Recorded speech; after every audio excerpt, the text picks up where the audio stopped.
Hola amigos, this is level 12 and today we are going to be sorting Hetalia characters into Hogwarts houses.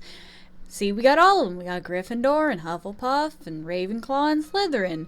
So, I'll be real with y'all, I do not like Harry Potter. I've read the first book and seen snippets of different movies, and I didn't like it, and kids were like, oh, you gotta read till the third one, that's when it gets good. And I'm like, no, that's not how books work. Why am I going to read first two trashy books just to get into, like, a good, like, series? No. The first book should be good, so I'm inclined to read the other ones. Also, we do not support J.K. Rowling in this house. While she created a very magical world that a bunch of my friends and other people enjoy and hold dear to their hearts, she can burn in the same trash can as the TERFs. And I make this video because other people like Harry Potter and Hetalia. There's an entire AU known as Pottertalia. So people do enjoy Harry Potter and Hetalia at the same time, and I make this video to entertain them. All that being said, I do know enough to attempt to sort characters into houses. I've seen enough memes and stuff of types of people that would go into the houses. It's like the D&D alignment chart, basically. So we're gonna do that. But it may not be 100% perfect, so please be polite in the comments if you disagree, because I'm just trying to do my best here. It's Hetalia, it's Harry Potter. So the first house we have is Gryffindor, and the official that I took from the Wikipedia page, things about Gryffindors are they have courage, bravery, nerve, and chivalry. So I always think of Gryffindors as being the heroes, the gung-ho people, the wonderfulness, because all the Gryffindors I know in real life are all very justice-driven and very activist-driven and very wah. And, you know, I really thought that America first would be very good, because he is the hero, he is the gung-ho, he's very strong in his beliefs. But then I thought Germany would be very good also, because he does have courage, bravery, and nerve. Maybe not necessarily chivalry, but Germany is that big, strong, stand-up guy. Prussia because he has the bravery and the chivalry. Hungary because she has courage, bravery, nerve. Maybe not necessarily chivalry. I just wanted Hungary to be in here because she seems so much like a Gryffindor. And then Lithuania is also a Gryffindor. He might be a weak Gryffindor. He might be like a Ron Gryffindor. Again, I know enough about Harry Potter to make some form of jokes, but I do believe he has courage and bravery and some nerve and chivalry. I do believe inside Lithuania has all those traits. He just is also kind of a doormat by accident. Just happenstance, you know? It's fine, it's fine. Next are the Hufflepuffs, and coincidentally, I am a Hufflepuff. Hufflepuffs, they value hard work, patience, justice, and loyalty, and I've always considered Hufflepuffs to be the squeaky clean soft boys, the very floofy ones, the ones that are super polite. They are lawful good in the D&D alignment chart. They are the literal sunshines of this world, and who better to start us off than Liechtenstein, who I hold to be the most pure thing in this world. Was gonna put Latvia here, but he's not exactly pure. He drinks heavy vodka. But Liechtenstein, she's so sweet, she's so pure and so innocent, she's super nice and very happy. Japan, because he does value the hard work and patience and the loyalty to his team. He might edge a little bit more on the Ravenclaw side, but I do believe he fits better with the Hufflepuff group. Canada, he's a very patient guy, he values his hard work, he values loyalty. I feel like Canada's just another one of those kind of very soft characters, ones that would fit and jive well in the Hufflepuff. Finland, I feel like he would work very well in Hufflepuff because he is a hard worker, he's very patient, and he's loyal to his friends. Finland. He's also a very sweet guy, he's very caring, which I feel Hufflepuffs also very much value. And then Ukraine, because she's also hardworking and she's very patient and she's a very motherly character. And where else would she fit other than the softness of the Hufflepuffs? I've built up this entire canon around headcanons around Hufflepuffs that, like, it's for someone who doesn't like Harry Potter, I take the Hogwarts houses a little bit too seriously.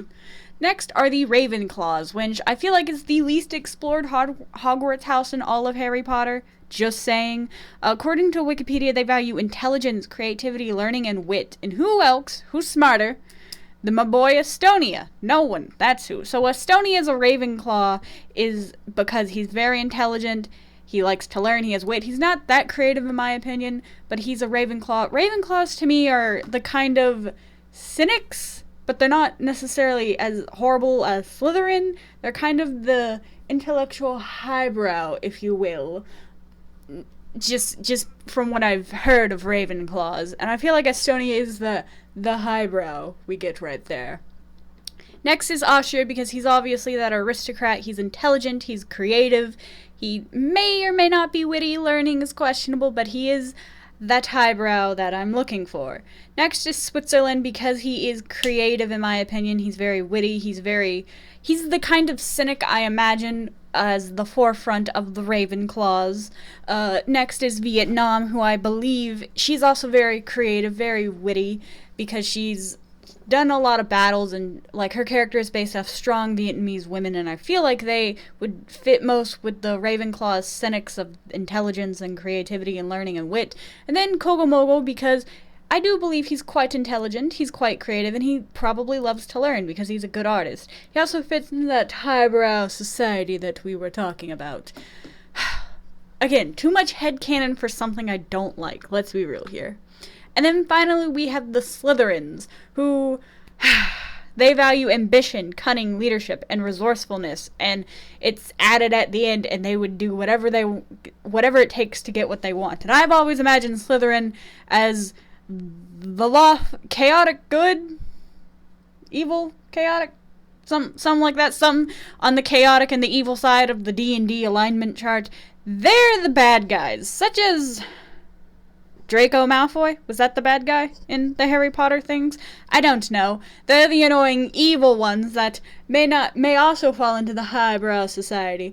Not necessarily these characters, let's be real. None of these are highbrow, like Austria or Kogel. But the first Slytherin is the Netherlands, because he does whatever he can to get money. He's very ambitious in money. He's resourceful in getting money by selling herring to the enemy and selling weapons to the enemy, or reselling all that jazz. And then we got Belarus, who's very ambitious to marry her brother. She's very resourceful. I feel like she would, if need be, she could like make like a shuriken out of like, I don't know, trees or whatever. She's so chaotic that she has to be a Slytherin. Then we got Denmark, who is also very ambitious. He has leadership qualities. I don't think he's necessarily fit to be leader, but he does exhibit leadership qualities. Also, why did I see him in a bikini? I just want to ask the people that love the Nordics. Next is Russia. He is a leader. I do feel he has resourceful tendencies, but he's also kind of evil, kind of grabby, land grabby, country grabby. I don't know how to explain it. And then we have Turkey, who stops at nothing to get what he wants. Woman rejects him? Kill her. Dead. Off with her head. That kind of thing. And I do think he's kind of smart, because he trapped one of the Italian brothers. Can't remember which one, but he trapped one of them. Made him cry. Big sad. But the Slytherins, again, are, in my mind, the evil characters, the bad ones, the bad guys, the antagonist. Y'all get what I'm saying? Slytherins are not held highly in my... Well, if you're a Slytherin, I'm wary of you. Let me say that. So, that's it for this video. What's your Hogwarts house? And do you think this was a good list? I really want to know what y'all think, because again, I'm not that into Harry Potter, so I don't know all the nooks and crannies of the Harry Potter or Pottertalia or however this works. But, thank you for watching. Like and subscribe for more random fandom things. Ciao, chicos!